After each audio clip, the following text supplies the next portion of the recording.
Gestión educativa integral y sociedad del conocimiento. Apreciados educadores de Colombia del curso SDF3, bienvenidos a este espacio formativo.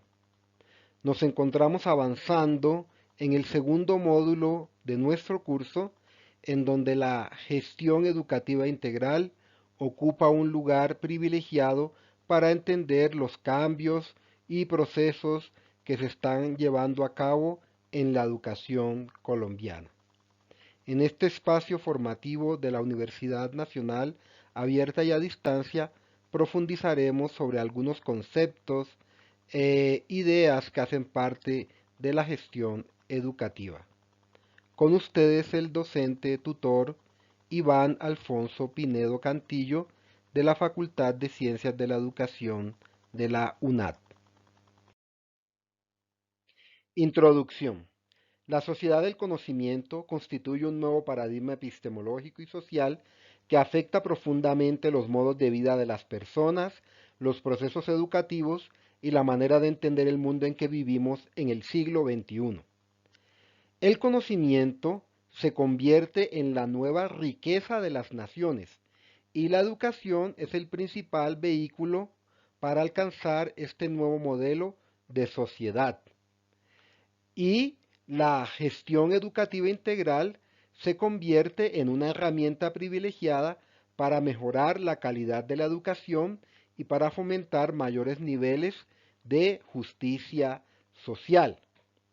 La sociedad del conocimiento es un concepto que se viene desarrollando en los últimos 30 años, pero actualmente estamos en pleno avance o en pleno auge de la sociedad del conocimiento, un término que nos va a acompañar junto al concepto de gestión educativa integral. Comprendamos un poco mejor estos aspectos. Objetivos de aprendizaje. Los objetivos de esta presentación dentro del curso SDF3 consisten en identificar algunas características fundamentales de la actual sociedad del conocimiento para comprender las grandes transformaciones culturales del siglo XXI y analizar el impacto de la gestión educativa integral en la sociedad del conocimiento, de tal forma que podamos entender los derroteros y tendencias que en el futuro próximo marcarán las actividades de enseñanza y aprendizaje. Origen del concepto de sociedad del conocimiento.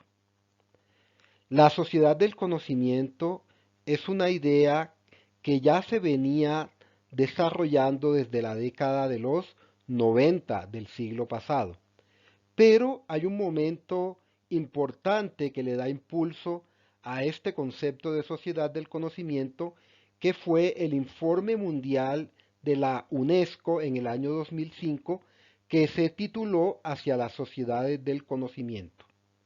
Este documento señala que las nuevas tecnologías de la información y la comunicación han creado las condiciones para la aparición de sociedades del conocimiento, ya que éstas se han convertido en un medio al servicio de un fin más elevado y deseable, que consiste en la posibilidad de alcanzar el desarrollo para todos y en particular para los países subdesarrollados. Esta es una idea que pueden consultar en la UNESCO 2005. Características de la sociedad del conocimiento.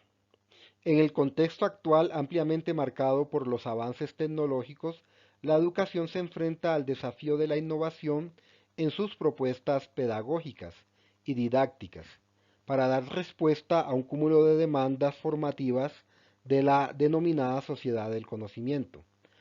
Algunas de las características de estas nuevas sociedades son las siguientes. Primero, cambios por la revolución informática. Recordemos que hacia 1950, en el siglo pasado, con la aparición de las primeras máquinas computadoras, se da toda una revolución informática que evoluciona poderosamente hasta el día de hoy. Esa revolución en los años 90 y en adelante permitió cambios profundos en el sistema educativo, en los procesos de enseñanza y aprendizaje. Seguramente a muchos de nosotros no nos tocó ese modelo en el bachillerato, pero después de los años 90 aparece la revolución informática que afecta profundamente la educación. Y eso conlleva grandes cambios que tenemos que tener en cuenta en estas nuevas sociedades. Segundo, las transformaciones por la cibernética y la automatización, que ha dado lugar también a profundos cambios en la manera de vivir en las sociedades actuales. Y tercero, la evolución de la cuarta revolución industrial. Recordemos que nos encontramos en pleno auge o en pleno avance de la revolución industrial, de la cuarta.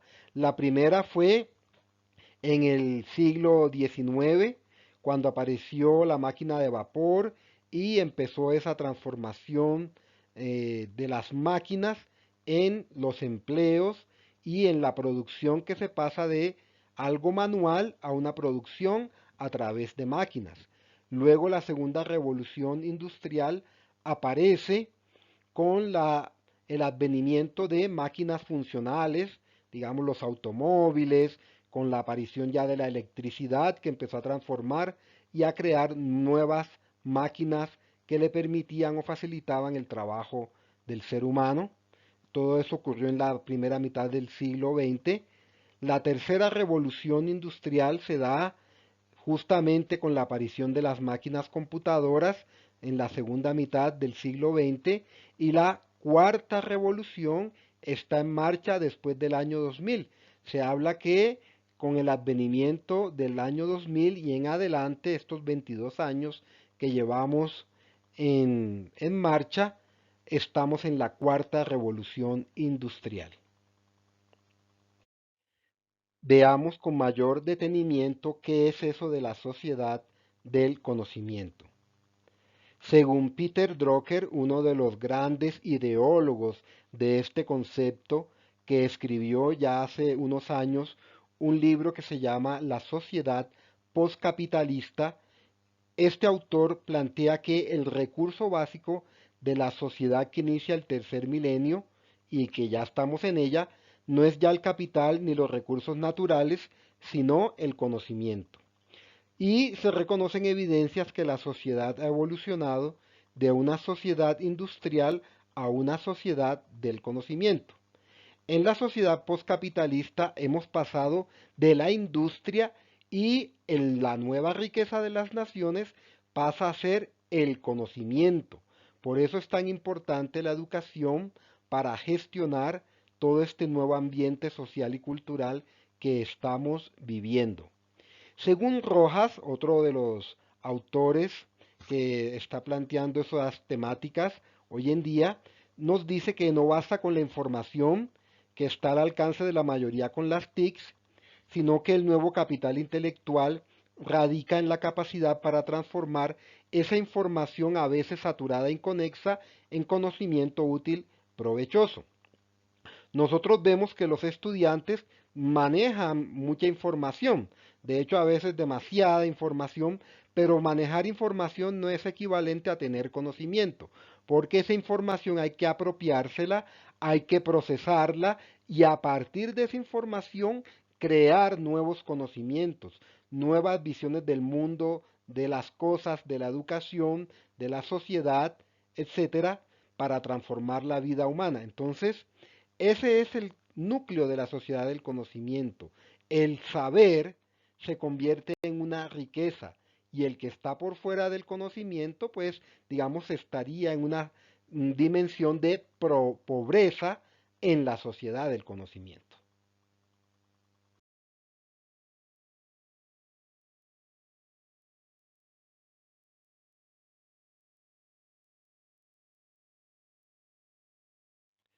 Continuemos con algunas perspectivas que marcan esta sociedad del conocimiento.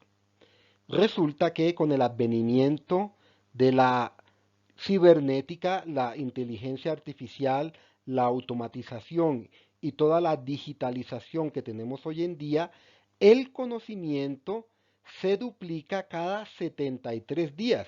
Esa es la cifra que se tiene para este año 2023. Eso significa que lo que sabemos hoy, en unos meses, ya habrá aumentado bastante y tendremos nuevos conocimientos, nuevas ideas, nuevos planteamientos que se desarrollan en los diferentes lugares del planeta. Y el conocimiento es la fuente esencial de la ventaja competitiva de las naciones, las organizaciones y las personas. Veamos más detenidamente esto en el caso colombiano. Nuestro país es un país que tiene grandes recursos naturales por su ubicación geográfica y tiene una biodiversidad bastante inmensa dentro del planeta. No obstante, nosotros somos productores de materia prima que exportamos a otros países y muchas veces no tenemos el conocimiento para transformar esa materia prima que ya tenemos y transformarla en productos, en servicios, en materiales y demás elementos que le implicarían a Colombia una ventaja competitiva. Entonces exportamos esos productos y en otras sociedades que sí tienen el conocimiento, la investigación para transformar esa materia prima que llega, la transforman en productos muchas veces que envían a nosotros mismos con un precio mucho más elevado. Lo mismo es el caso de la tecnología. Digamos, aquellos países que tienen el conocimiento, la investigación para producir nuevas tecnologías, tienen una ventaja competitiva en relación con aquellos países que no tienen esos conocimientos. Entonces, allí se define buena parte de lo que será también la economía del conocimiento. La capacidad de administrar, almacenar y transmitir grandes cantidades de información a bajo precio es un elemento central de los procesos organizativos y de la sociedad. En esta sociedad es importante la capacidad para adquirir, transmitir y aplicar el conocimiento. Como vemos, la investigación y la innovación serán claves para el desarrollo del país.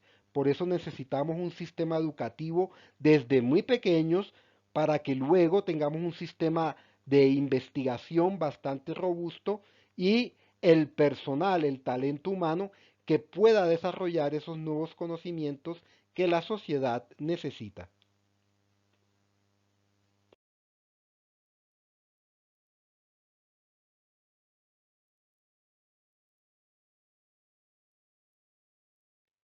La economía del conocimiento.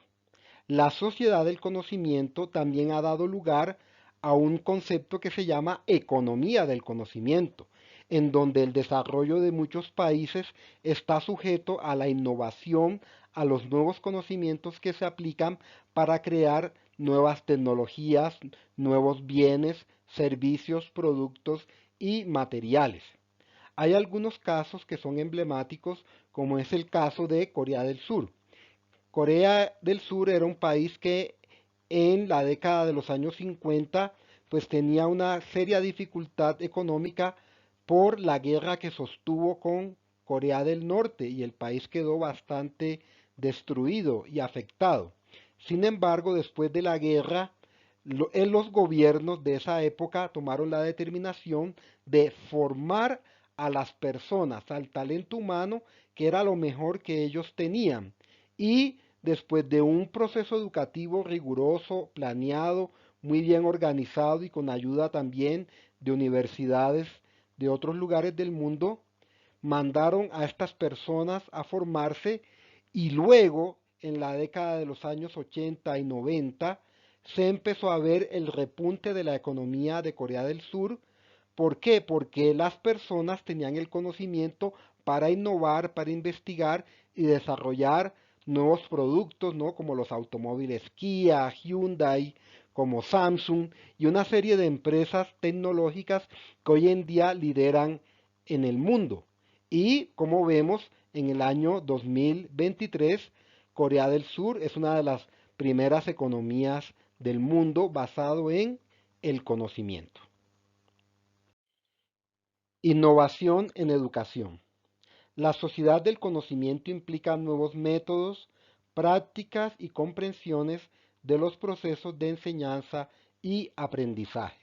De tal forma que una de las nuevas orientaciones que hay en el sistema educativo es la tendencia a la innovación educativa, con nuevas tecnologías didácticas, formas del conocimiento, pedagogías, procesos y también con una nueva comprensión de lo que es la acción educativa.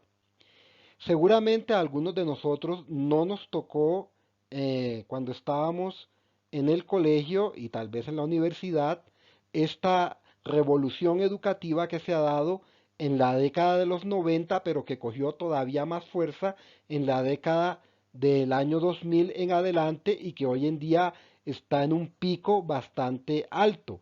La innovación tecnológica, en donde podemos tener temas como la educación virtual que se ha posicionado cada vez más después de la pandemia y los avances en tecnología educativa. Es probable que en algunas regiones del país todavía esta tecnología educativa no se haya desarrollado adecuadamente, en parte porque tampoco hay la infraestructura para desarrollarse, pero definitivamente este es un horizonte que marca a cualquier docente del siglo XXI. Tenemos que tener una nueva mentalidad y una apertura a la actualización, a la renovación de nuestras prácticas y a definitivamente meternos en la dinámica de ser profesores, docentes, tutores de la nueva sociedad del conocimiento. Para cerrar con esta primera parte de la sociedad del conocimiento, quiero invitar a toda la audiencia a profundizar sobre esta temática tan importante con algunos textos que se encuentran gratuitamente en la red. Por ejemplo, el texto de Sergio Tobón, educador colombiano, que se llama su libro Ejes Esenciales de la Sociedad del Conocimiento y la Socioformación. También tenemos al investigador de amplia trayectoria Juan Carlos Tedesco con su libro Educar en la Sociedad del Conocimiento y el libro de Miguel Santos, Sociedad del Conocimiento, Aprendizaje e Innovación en la Universidad. Son algunos textos que permiten profundizar sobre este tema y que podemos hacer jornadas pedagógicas, jornadas de discusión para alimentarnos de esta temática de la sociedad del conocimiento. Gestión educativa. En la sociedad del conocimiento también ha aparecido un elemento muy importante para que todo este conocimiento y este nuevo ambiente cultural se desarrolle, como es la gestión educativa integral. Esta palabra gestión aparece en el lenguaje de la administración de empresas, digamos en el sector empresarial productivo en la década de los 90 del siglo pasado, pero luego ha sido asimilado por las instituciones educativas, convirtiéndose en una ciencia dentro de las ciencias de la educación. Y es un elemento muy importante para organizar la acción educativa en el siglo XXI. Gestión significa una serie de acciones planeadas y coordinadas para alcanzar determinados objetivos educativos que nos hemos propuesto. Por eso implica gerencia, planeación, estrategia, visión de futuro y liderazgo. La gestión educativa, que son esas acciones que desarrollamos para alcanzar nuestros logros, implica decisiones. Puede ser de la parte directiva de la institución educativa, pero también de cada uno de nosotros como profesores o tutores. Implica también hacer un proceso, ¿no?, bien orientado y una serie de acciones. No solamente se trata de pensar, sino también de actuar para realizar las transformaciones educativas que se necesitan en el mundo de hoy. Dimensiones de la gestión educativa integral. Vamos a hablar de la gestión educativa como un conjunto de acciones, un todo que se forma por diferentes piezas o diferentes partes que deben estar articuladas, como en el rompecabezas, para que cada pieza logre y haga bien su función dentro del todo. Está la dimensión directiva que proporciona liderazgo, gobierno y cultura organizacional. Esto es muy importante para todos aquellos que son rectores, coordinadores, administradores dentro de las instituciones educativas, porque la dimensión directiva es fundamental, es decisiva para que los proyectos, los PEIs de cada institución puedan llegar a feliz término. Esto implica que no se trata de ser jefes, sino líderes. Líderes es la persona que inspira, orienta y guía a un grupo de personas a lograr un objetivo común. En este caso, un objetivo educativo que nos hemos propuesto. Está la dimensión administrativa, que es la que gestiona los recursos materiales, financieros y humanos de la institución y que es clave porque muchos proyectos educativos no funcionan por una mala o deficiente administración. Está la dimensión pedagógica en donde, digamos, el núcleo recae bastante sobre los profesores, los docentes del aula y que implica una mejora continua en los procesos de enseñanza y aprendizaje. También cambios, también la innovación va aquí en la dimensión pedagógica y está la dimensión comunitaria, ¿no? Que implica varias cosas, las familias, que siempre son actores fundamentales dentro del proceso educativo, las organizaciones del entorno escolar, ya sea en una vereda, en una población, en la ciudad. Hay una serie de instituciones que pueden ayudar a la escuela y la escuela a la vez ayuda a esas instituciones y están también las competencias emocionales y los procesos de inclusión social que se dan al interior de la escuela o de una organización educativa, ¿no? Lo que llamamos el crecimiento personal, la formación integral como personas, la formación en valores y finalmente la formación de buenos ciudadanos que contribuyan a sacar a este país adelante. Gestión educativa para potencializar las dimensiones del ser humano. Aquí tocamos un nervio central dentro de la gestión educativa integral y es la formación del ser humano. En la gestión educativa integral, junto a las dimensiones directivas, administrativas, pedagógicas y comunitarias, tenemos que tener en cuenta el objetivo nuestro, que es formar a la persona, formar al ser humano en todas sus potencialidades. Por eso diversos autores hablan de que tenemos 8 dimensiones en el ser humano y que la gestión educativa es para potencializar, para llevar a niveles de evolución cada una de esas dimensiones en cada uno de nuestros niños y jóvenes. Somos seres cognitivos, intelectuales. Quizá a esa dimensión se le ha dado un peso demasiado exagerado o se le dio un peso demasiado exagerado en años anteriores y se pensó que la escuela era un lugar solamente para adquirir contenidos académicos. Sí es cierto que necesitamos esos nuevos conocimientos justamente en la sociedad del conocimiento, pero junto a la dimensión cognitiva tenemos otro tipo de dimensiones que hay que cultivar, como es la dimensión sociopolítica. Como seres humanos vivimos en sociedad, nos relacionamos con el otro y esa relación con el otro puede ser conflictiva, como la hemos visto, o puede ser armoniosa y en paz. Y tenemos que cultivar esa dimensión. También está la dimensión espiritual, que va mucho más allá de una religión. Somos espíritu, por eso el ser humano puede elevar su vida mucho más allá que la simple animalidad.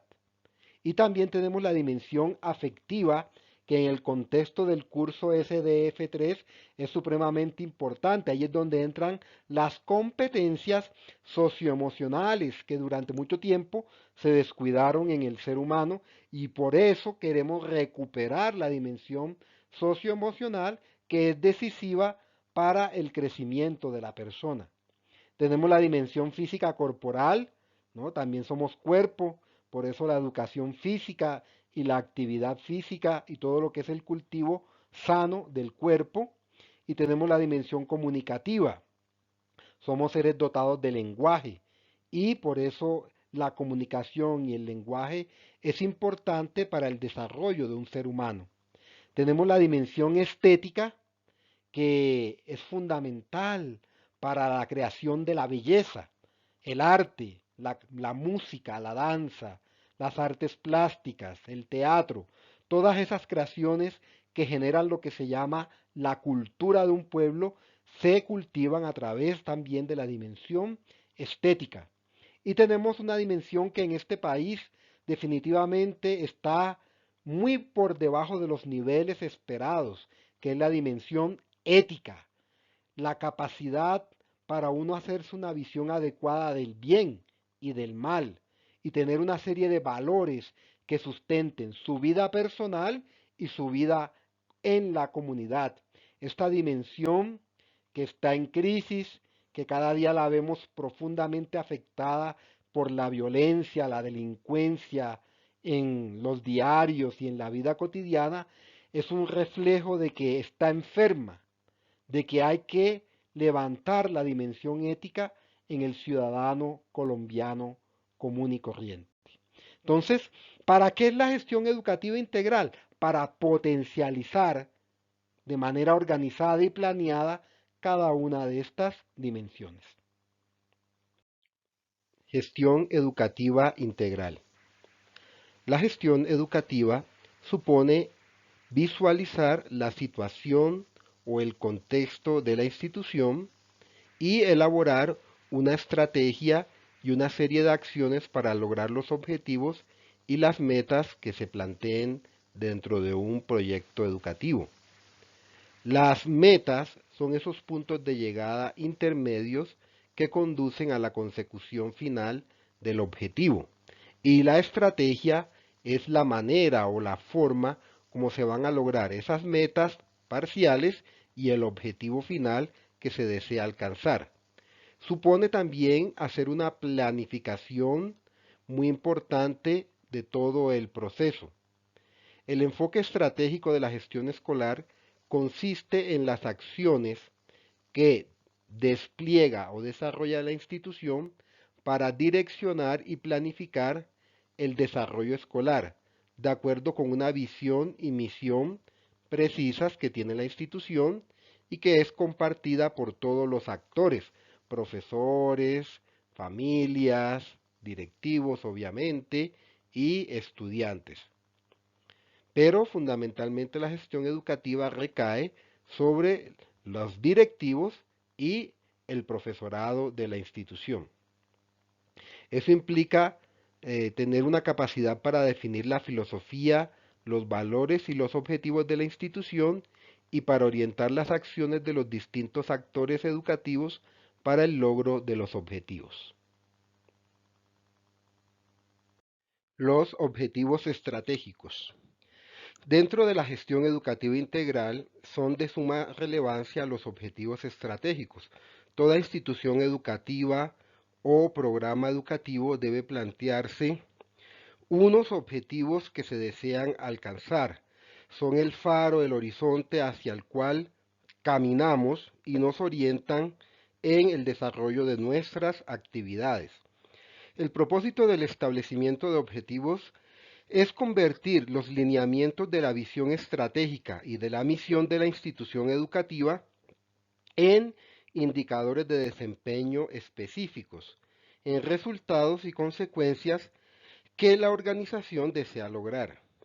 De los objetivos derivan las metas de desempeño de una institución educativa, es decir, los resultados y los logros que desea alcanzar, y funcionan como parámetros para la evaluación del progreso y el desempeño de la organización educativa.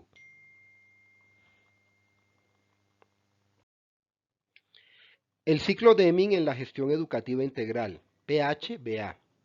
En las organizaciones educativas del siglo XXI desde hace varios años se viene implementando una metodología o un procedimiento para desarrollar la gestión y consiste en el ciclo Deming de planear, hacer, verificar y actuar. Edward Deming era un administrador y profesor universitario que dejó unos principios para organizar cualquier proyecto, programa que se desea desarrollar. Entonces, el planear implica establecer los objetivos y metas, como ya hemos visto. El hacer es la ejecución, el realizar aquellas acciones que nos van a conducir a la consecución de los objetivos. Luego viene el verificar, que es el momento de evaluación o de comprender cuál es el estado de cosas, cómo vamos avanzando, qué tal vamos consiguiendo las metas o qué tanto estamos alejados de las metas propuestas. Implica poner unos eh, indicadores de desempeño porque en este pensamiento lo que no se evalúa no se puede comprender cómo va. Y finalmente actuar y es volver a desarrollar acciones para corregir aquellas deficiencias, aquellos puntos débiles en el desarrollo de un proyecto o programa educativo. Planear, hacer, verificar y actuar. Al iniciar cualquier programa de mejoramiento educativo, de aseguramiento de la calidad educativa o proyecto educativo, es importante desarrollar un diagnóstico de la organización. La verdadera cuestión no es que también lo estás haciendo hoy en relación a tu propia historia, es decir, mirándose a sí misma la organización educativa, sino cómo lo están haciendo en comparación con la competencia, con aquellos que lideran la calidad educativa. Eso es una frase de Donald Kress. Y esto es importante, hay que diagnosticar cuál es nuestra situación real. Para eso hay metodologías como el análisis DOFA de debilidades, oportunidades, fortalezas y amenazas, como ya de pronto se ha hecho aquí en el curso, y tiene que ver el diagnóstico interno con el análisis de los recursos con los que cuenta la institución educativa, que pueden ser financieros, recursos físicos, tecnológicos, administrativos, temporales y humanos. Desde el punto de vista interno, estos recursos pueden constituirse en fortalezas o debilidades. Nunca conviene lanzarse a un proyecto educativo, un proyecto de mejora educativa o de calidad educativa si no se hace un adecuado diagnóstico de la organización escolar, cómo estamos en el momento presente. Entonces, eso es un factor importante para que después no empiecen a detectarse fallas o debilidades que se podían detectar al inicio de cualquier proyecto.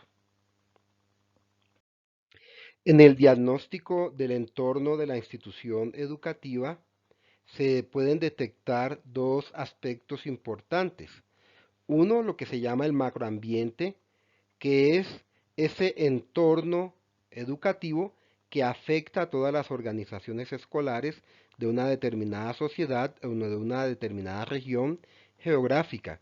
Por ejemplo, pues aquí en Colombia, toda la situación social, la situación que se presenta en las diferentes regiones, la situación económica del país y también la situación política por la cual atraviesa el país, lo cual afecta a las instituciones educativas.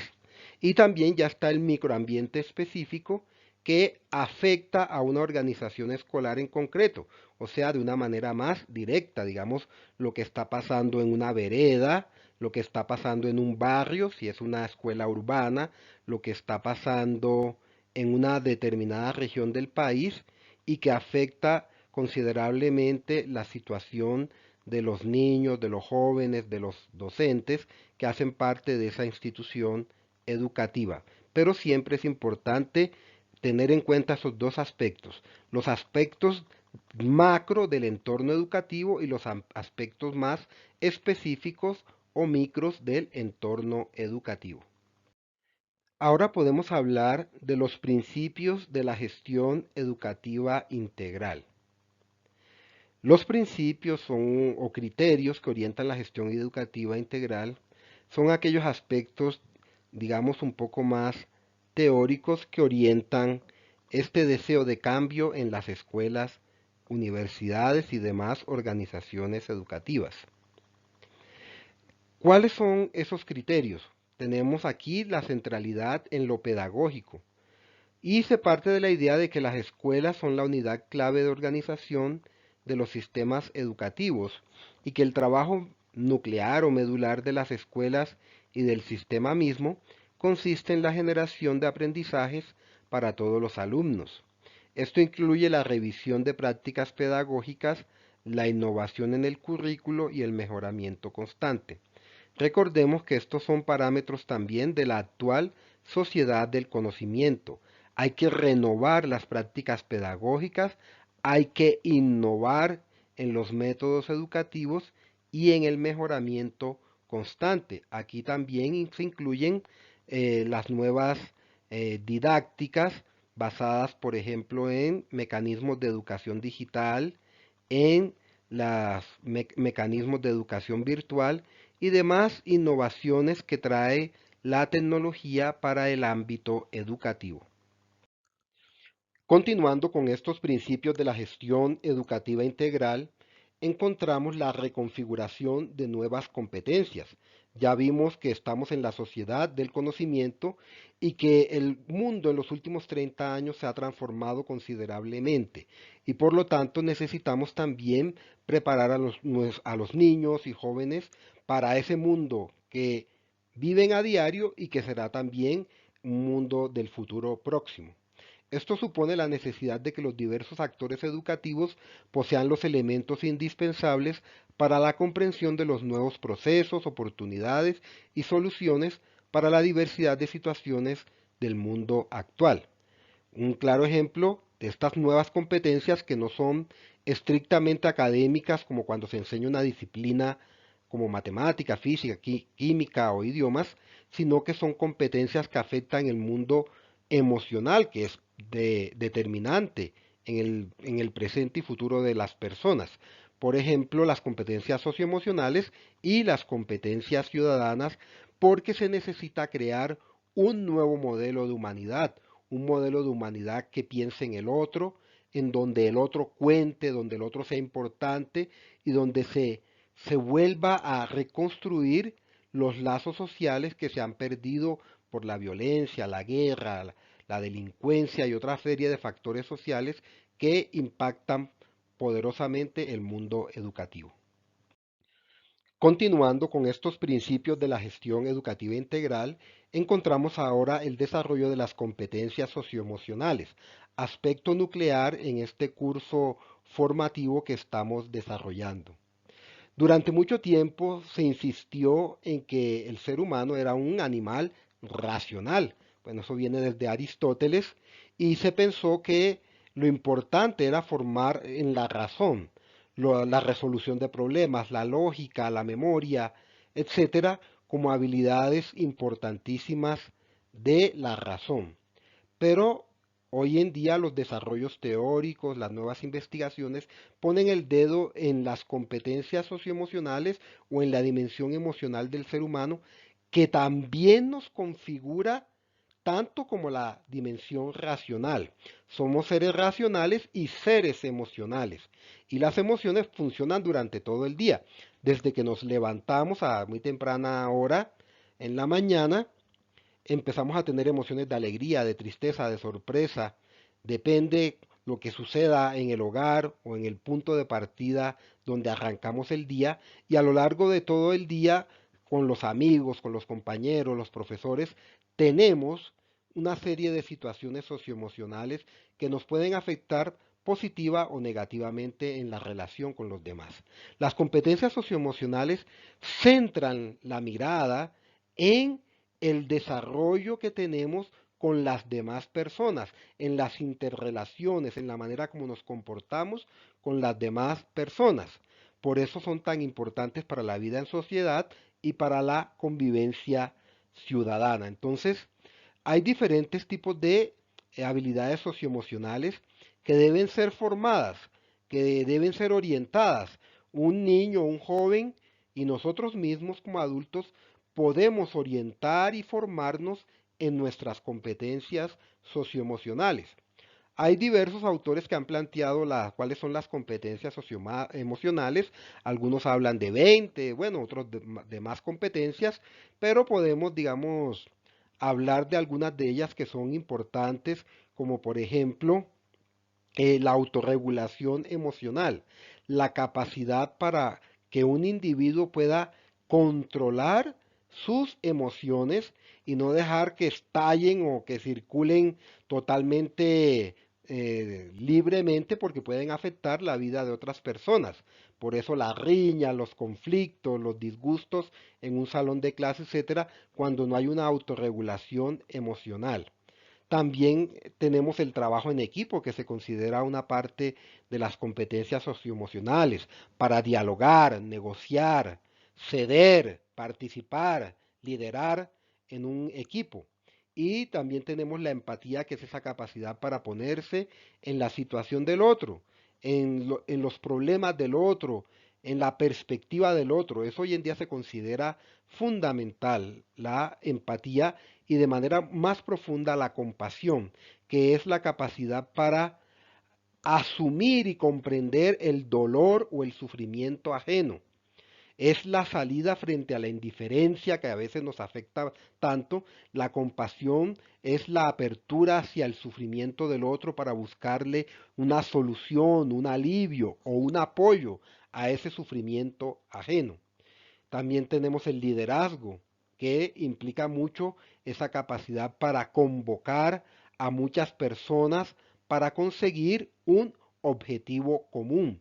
Y eso se necesita hoy en día. Bueno, y hay otras más que podemos profundizar a través de las lecturas que tenemos en el curso y hoy en día con la ayuda de videos, ponencias que se encuentran en la red, podemos profundizar sobre este desarrollo de las competencias socioemocionales. Definitivamente son claves para formar al ser humano integral y son claves para alcanzar eso que llamamos desarrollo humano. Continuando con los principios de gestión educativa integral, tenemos ahora las competencias ciudadanas. Digamos que la gestión educativa integral en nuestro curso y en general en cualquier institución educativa debería preocuparse también por la formación de estas competencias para convivir con los demás. Una competencia ciudadana implica formar al ser humano para convivir y aceptar la diversidad en este mundo que vivimos. Hay tres grandes competencias ciudadanas, algunos plantean otras más, pero digamos, muy en consonancia con el Ministerio de Educación Nacional, tenemos que unas competencias ciudadanas apuntan a la convivencia y la paz, desarrollo de la convivencia y la paz, que se necesita muchísimo en este país que vivimos. Otras tienen que ver con la participación y responsabilidad democrática, el fomento, de la democracia, la comprensión de los principios democráticos y la puesta en marcha de proyectos que fortalezcan la democracia. Y la tercera tiene que ver con la pluralidad, la identidad y la valoración de las diferencias. Esto viene muy de la mano de las teorías multiculturales e interculturales que orientan la educación en el mundo actual. Hablemos un poco más de las competencias ciudadanas. En primer lugar, aquellas que apuntan a la convivencia y la paz.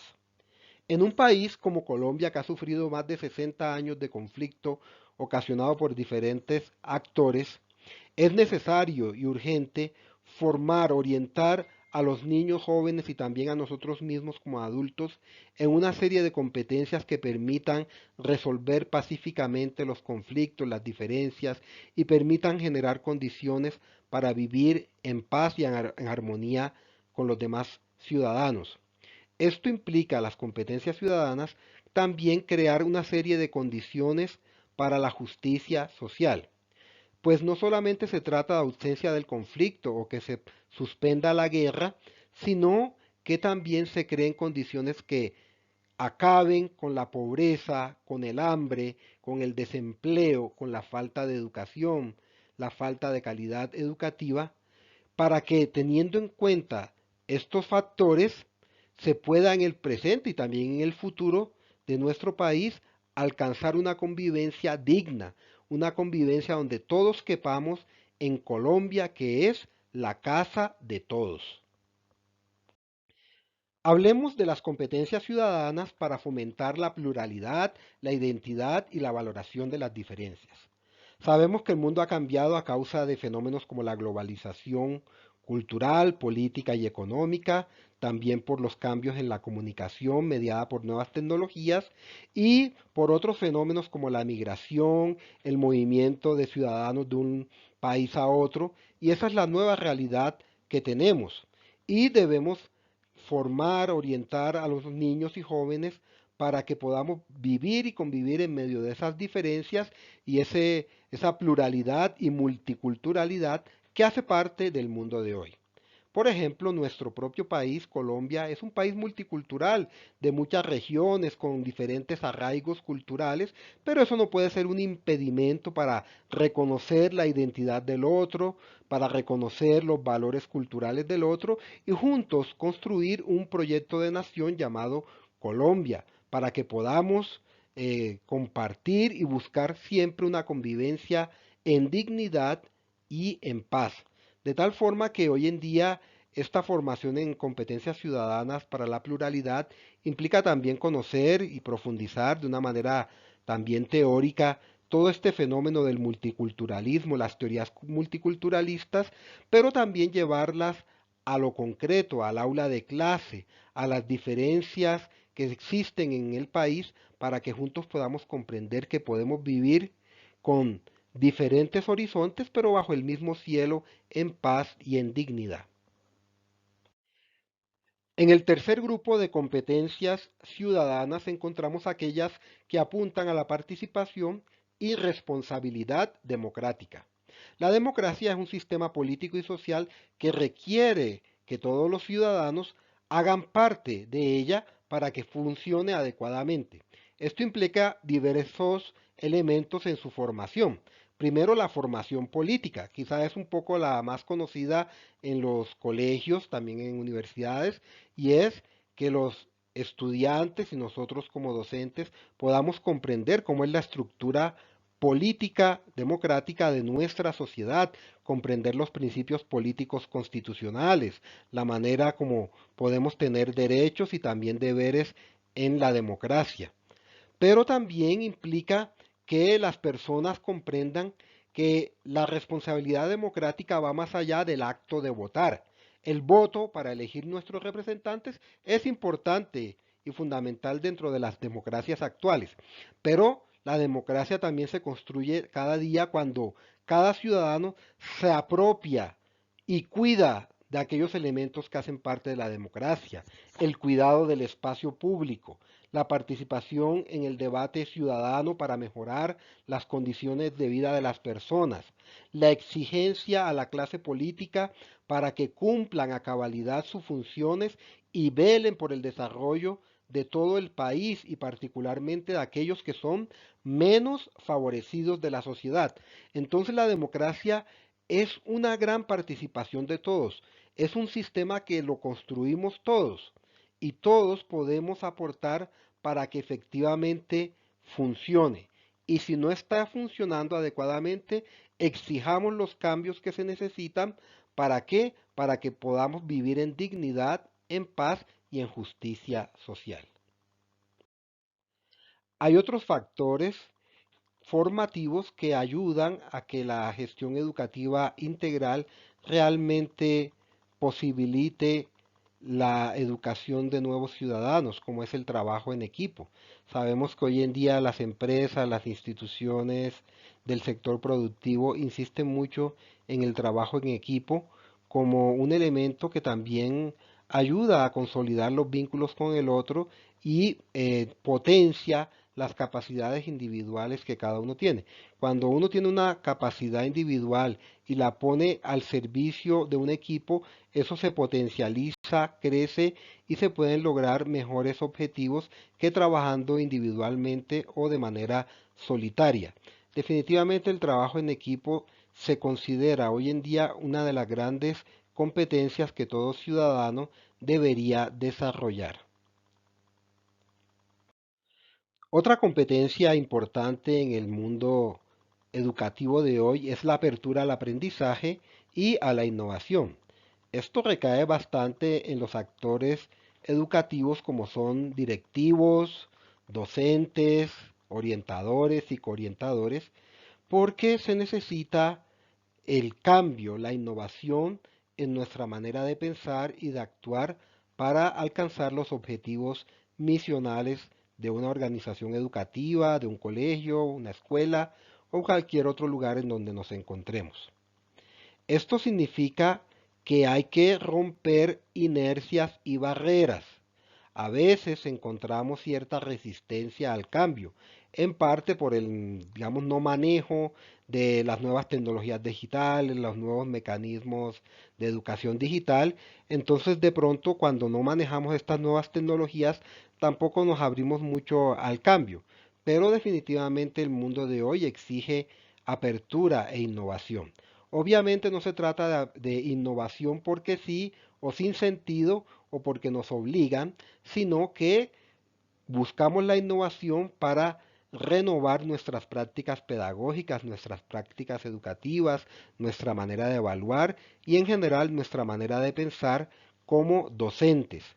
A veces hay resistencia, a veces no se quiere el cambio y a veces algunos quizá se refugian en aquella idea que tiene validez pero parcial y es que pues como tengo 10, 15 o 20 años de experiencia educativa, con eso es suficiente. La experiencia es buena, es válida e indudablemente se reconoce en el sistema educativo, pero a veces la experiencia puede también significar anquilosamiento, repetición de lo mismo, repetición de las mismas clases, repetición de las mismas cosas porque ya las sé hacer y es mejor ir a lo seguro haciendo lo que ya sé hacer que lanzarme a lo desconocido. Pero la innovación implica ese riesgo hacia lo desconocido y también hacia la formación en nuevas perspectivas educativas. Para los equipos directivos y docentes hoy en día resulta de mucha pertinencia el asesoramiento, la orientación y la capacitación continua. Estamos en una época donde los cambios son tan vertiginosos que estamos obligados a capacitarnos de manera permanente. Hoy en día incluso se habla de educación para toda la vida. Es decir, ya quedó a un lado o en el pasado esa manera en donde hacíamos el pregrado y con eso era suficiente para el resto de nuestra vida hasta que nos jubiláramos. No, es importante justamente estar en permanente capacitación y asesoramiento de la mano de expertos o de aquellos que tienen un poco más experiencia en algunas áreas del conocimiento. Esto es importante y es un horizonte que debemos aceptar y tener en cuenta. Ya lo que aprendimos hace 10 años, aunque era bueno, no es suficiente. Hay que renovar nuestra manera de pensar. Entonces consiste en que existan espacios de reflexión para la formación permanente, para pensar el pensamiento, repensar la acción, ampliar el poder epistémico y la voz de los docentes. Se trata de habilitar circuitos para identificar áreas de oportunidad y generar redes de intercambio de experiencias en un plan de desarrollo profesional. Hoy en día la educación virtual facilita esta capacitación continua. Hoy en día la asistencia a cursos gratuitos facilita la preparación e incluso podemos tener contacto con las grandes universidades del mundo, los grandes, digamos, pensadores del mundo que nos ayudan a entender hacia dónde va la educación mundial. Es importante tener una perspectiva global de la educación, no solamente de mi escuela, de mi región o de mi vereda o de mi lugar de trabajo, sino también tener una perspectiva holística de la educación, una perspectiva mundial de la educación para saber qué está sucediendo, cuáles son las mejores prácticas, cuáles son las mejores experiencias educativas que yo puedo adaptar y puedo adaptar y adoptar a mi contexto educativo presente. Para finalizar estos principios de gestión educativa integral, pues tenemos que se trata de tener una cultura organizacional cohesionada por una visión de futuro. La gestión educativa sirve para mirar hacia el futuro. El pasado no lo podemos cambiar. Del pasado podemos aprender las experiencias que tuvimos, aprender de los errores, aprender de las cosas positivas, pero definitivamente el pasado no lo podemos cambiar. Lo que sí podemos cambiar es el presente y el futuro. Por eso la gestión educativa apunta a comprender el presente de nuestras instituciones para lanzarnos al futuro con esperanza.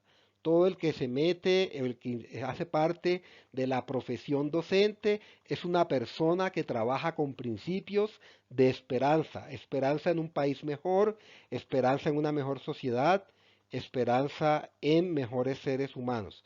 Por eso todo lo que hacemos apunta hacia una visión de futuro, que se planteen escenarios múltiples ante situaciones diversas a partir de objetivos claros y consensos de altura para arribar a estadios superiores como institución, o sea, al mejoramiento, donde los actores promuevan una organización inteligente, rica en propuestas y creatividad, que estimulen la participación, la responsabilidad y el compromiso compartido. Somos sembradores de esperanza, pero esa siembra tiene que ser planeada, tiene que ser organizada con objetivos, con estrategia, con metas y con sistemas de evaluación. Terminamos nuestra presentación con un punto que es muy sensible dentro de la gestión educativa integral y es la idea de tener una cultura organizacional de indicadores de gestión. O sea que la gestión educativa tiene que evaluarse, tiene que medirse. Si no hay medición, si no hay evaluación, no se puede saber a ciencia cierta qué tanto hemos logrado nuestros objetivos, qué tanto tenemos de eficacia y eficiencia en nuestros planes de mejoramiento educativo, en nuestro proyecto de calidad educativa, no lo podemos medir. Entonces, la cultura de indicadores de gestión es la última parte de la gestión educativa integral y que no puede faltar en ningún plan, programa o proyecto educativo que deseemos desarrollar. Frente a los indicadores de gestión, existen algunas resistencias, a veces algunas creencias en torno a estos elementos de evaluación. A algunas personas no les gustan los mecanismos de evaluación o no se sienten cómodos con estos y a veces tenemos frases o ideas como esta. No nos gusta sentir que alguien nos esté midiendo. Pero es importante enfatizar que en la gestión educativa integral se hacen sistemas de medición para mejorar y no es una cuestión personal o para atacar a alguien, no, sino para ver cómo estamos avanzando en nuestro proceso. Algunos piensan que la medición conlleva a castigos o sanciones y pues de manera similar se mide para mejorar y no para castigar. Si alguien mide para castigar, está mal orientado en la gestión educativa integral. Algunos dicen, pero es que con tantas actividades, con tanta cosa que tenemos, no tenemos tiempo para medir. Y tenemos que insistir que en la gestión educativa integral hay que sacarle tiempo a los sistemas de medición y a las evaluaciones de los proyectos, programas, el PEI o cualquier otro elemento que estemos desarrollando. Si no medimos, otra vez lo repetimos, no sabemos cómo vamos. Algunos dicen que medir es complicado o es difícil y por eso no hacen la tarea de medir. Bueno, hoy en día tenemos muchos sistemas para medir tanto aspectos cualitativos como cuantitativos, incluso para medir las competencias socioemocionales y también para medir las competencias ciudadanas dentro de una institución educativa. ¿Cómo se hace esto? Bueno, tenemos que buscar, si no lo sabemos, la asesoría de algunos docentes o de algunos expertos en la red, en videos, etcétera. Hay una cantidad de elementos que nos pueden ayudar para lograr estos sistemas de medición y hay bastante literatura en el mercado que nos puede servir de apoyo para crear nuestros sistemas de medición educativa. Dentro de la gestión educativa integral, hoy en día es muy importante el planteamiento de objetivos. En esta ocasión traemos los objetivos SMART, que es una sigla que se utiliza mucho en administración de empresas y también en el mundo de la administración educativa y son unos criterios o principios que se deben mantener al elaborar un objetivo. Puede ser académico o puede ser formativo, de convivencia, pedagógico o de cualquier otra índole en nuestra institución, pero que queremos integrar en la gestión educativa. Primero tiene que ser un objetivo específico. No es conveniente plantearnos objetivos tan amplios, tan etéreos, tan generales, que después no se puedan medir. Entre más específico, preciso y bien planteado quede el objetivo, mucho mejor será su medición. Segundo, tiene que ser medible. Esta es una de las características más importantes de los objetivos, que se puedan medir ya sea de manera cuantitativa o cualitativa, pero que exista un sistema de medición que planteemos y que después, a la luz de ese objetivo, podamos saber cómo vamos en nuestro proyecto educativo, en nuestro plan de mejoramiento, en nuestro proyecto educativo institucional, etcétera. Tiene que ser alcanzable. Cuando nos planteamos un objetivo tenemos que ser muy realistas y tenemos que saber si podemos llegar a alcanzar ese objetivo o si no lo tenemos los recursos para lograrlo. Si el objetivo es tan grande, tan ambicioso y no tenemos los recursos para lograrlo, pues es un objetivo mal planteado porque partimos de algo que no tenemos y va a ser muy difícil conseguirlo. Tiene que ser relevante, es decir, los objetivos deben apuntar a situaciones de verdadera importancia en la institución, ¿no? Que se necesiten, que veamos en nuestro diagnóstico inicial que es urgente atacar tal o determinado problema o situación dentro de la institución escolar, como son todos estos objetivos que estamos haciendo de competencias ciudadanas, de competencias socioemocionales. Y por último, que se puedan desarrollar en un periodo de tiempo determinado, muy preciso. Digamos en este caso, que son de competencias socioemocionales o ciudadanas, proyectos, planes de mejoramiento que puedan ser evaluados en un año. Es decir, al final del año podamos decir, bueno, se cumplió, no se cumplió este objetivo que teníamos de mejoramiento educativo, de mejoramiento en competencias socioemocionales o en competencias ciudadanas. A no ser que sea un objetivo institucional, pues ya mucho más grande, como la visión y la misión de la institución, que podemos, digamos, plantearnos a 5 años o a 4 años. Pero, digamos, los proyectos que son un poco más pequeños, más reducidos, los planteamos a 6 meses o un año. Recordemos que en 5 o 6 años también las situaciones educativas cambian. Y tal como va el mundo, pues en 5, 6 o 7 años lo que tenemos hoy en la educación no será lo mismo que tengamos en el año 2028. Entonces, estos son algunos criterios importantes dentro de la gestión educativa a la hora de plantear objetivos de desempeño o de gestión. Apreciados docentes y compañeros del curso SDF3, llegamos entonces a algunas conclusiones después de esta presentación sobre la gestión educativa integral. Podemos sacar en limpio algunas ideas para dejarlas allí en nuestro pensamiento de manera que después se puedan profundizar. Primero, la sociedad del conocimiento es un paradigma educativo, económico, social y cultural que marca los derroteros del siglo XXI. como hemos visto, pues estamos en esta atmósfera cultural de la sociedad del conocimiento y es importante comprender y profundizar sobre estos conceptos y perspectivas que se están abriendo en este año en el sistema educativo colombiano. Para eso tenemos algunas obras que quedan allí pendientes como La gestión educativa en la sociedad del conocimiento y la socioformación de Sergio Tobón, que es un libro que recomiendo mucho. Segundo, el concepto de sociedad del conocimiento se desarrolla a la par de la cuarta revolución industrial, lo cual ha traído cambios muy poderosos en la educación, movidos por el nuevo ambiente de educación digital, cambios en la educación virtual y todo lo que ha traído la educación digital en el siglo XXI. Tercero, la sociedad del conocimiento depende de los procesos de innovación educativa y de la aplicación de los nuevos conocimientos a contextos reales.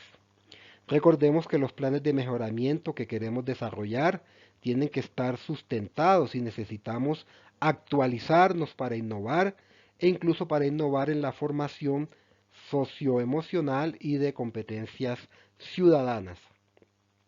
Cuarto, en la sociedad del conocimiento, la gestión educativa integral permite la planeación de la acción educativa mediante el establecimiento de objetivos, metas, estrategias e indicadores de gestión. Eso ha sido el núcleo de esta explicación, como cualquier proyecto, cualquier planteamiento, renovación del proyecto educativo institucional o programa que estemos pensando en desarrollar, tiene que incluir esto: objetivos, metas, estrategias e indicadores de gestión. Y por último, el ciclo de planear, hacer, verificar y actuar, que se llama el ciclo Deming, es un elemento que orienta la gestión educativa integral en el mundo de hoy. No podemos lanzarnos a desarrollar proyectos o programas sin una adecuada planeación. Esa es una idea que queda después de esta presentación de la gestión educativa integral. Muchas gracias a todos. Con ustedes el tutor Iván Alfonso Pinedo, y fue un gusto compartir con ustedes este momento formativo y hasta una próxima oportunidad. Referencias bibliográficas. Drucker Peter, 1998, La sociedad postcapitalista, Editorial Norma. Pinedo Iván, 2014. Una lectura del mito de la caverna en la sociedad del conocimiento. Fermentario, número 8, páginas 1 a 14. Rodríguez Emilio y Palma Alejandro, 2010. Desafíos de la educación superior en la economía del conocimiento. Revista Chilena de Ingeniería, volumen 18, número 1, páginas 8 a 14. Rojas, Jesús, 2006. Gestión educativa en la sociedad del conocimiento. Editorial Magisterio. Tobón, Sergio, 2017. Ejes esenciales de la sociedad del conocimiento y la socioformación. Editorial Chrysaorch. UNESCO, 2005. Hacia las sociedades del conocimiento. UNESCO.